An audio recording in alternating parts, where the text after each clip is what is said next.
to Consultants Corner. I'm Rebecca Brizi. This is my corner. I am a consultant. We used to be one of those households who we'd decide at the moment what we wanted to have for dinner and run to the store and buy what we needed. And then we started meal planning, and something unexpected happened. Since I've been meal planning, I've been eating a much wider variety of food. The structure and the boundaries vastly increased my creativity. How? Part of it is simply decision fatigue. So much energy would go into the decision of what to eat that at that point, I'm not in the mood to experiment with something new or unknown. I still have to go to the store and buy the ingredients and come home and cook it. So I'm going to end up with things that are easy, but that I know well and are simple to make. All of a sudden, when I started planning ahead, I would do all of the decision for what to eat up front in a single moment. So when the moment comes to cook, it doesn't require any mental energy because I know what I'm going to make and I've got the recipe and I've got the ingredients. So all of that time and energy is just in the preparation. Transpose meal planning to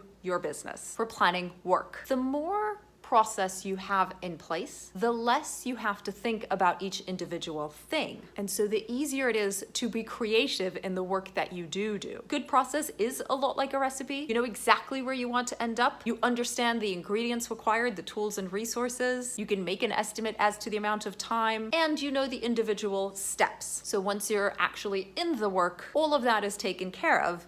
Your energy and creativity go into that execution. Process tells you what to do, so you don't have to figure it out from scratch every time you do it. But it also makes it easier to change. It makes it easier to adapt to the given circumstance. If I have a full recipe written out and I've run out of garlic, well, I can look at everything else and all the steps and decide if cumin will work as a replacement or if there is a particular ingredient or step that I don't want to use or perform. Because I've got the whole thing written out, it's easy to hone in on that and figure out how to replace it. Same in your business. The more you've got an understanding of the whole process and what success looks like at the end, the easier it is to isolate individual moments that need to be adapted to a certain circumstance or changed for whatever reason, without disrupting or causing havoc across the whole. You can just fix that one thing. Everything else that works as it is isn't affected. This is the value of process.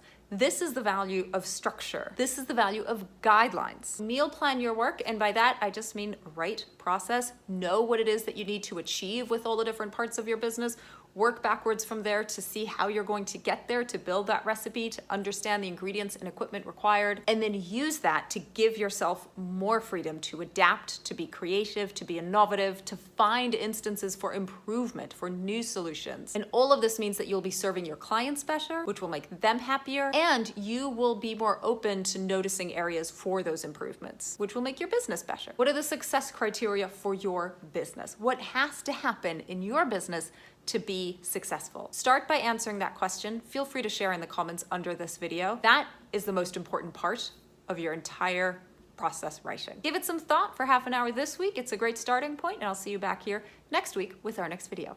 Bye now.